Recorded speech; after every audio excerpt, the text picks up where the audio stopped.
अस्सलामुअलैकुम, आप देख रही हैं डॉन न्यूज। मैं हूं शुमाइला अरशद। हेडलाइंस आपने देखी। पंजाब की 24 रुकनी काबीना का जल्द हल्फ लेने का इम्कान है। वज़रा की फहरिस्त तैयार कर ली गई है।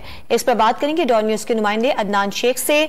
अदनान, फहरिस्त में कौन कौन से नाम शामिल हैं?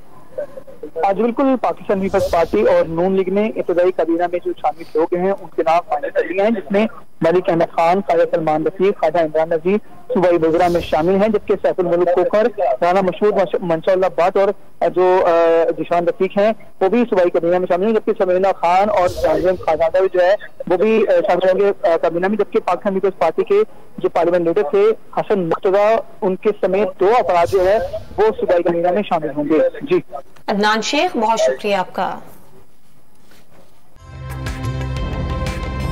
ताज़ा तरीन वीडियोस के लिए हमारा YouTube चैनल सब्सक्राइब करके बेल आइकन प्रेस करिए ताकि आपको मिले हर अपडेट सबसे पहले।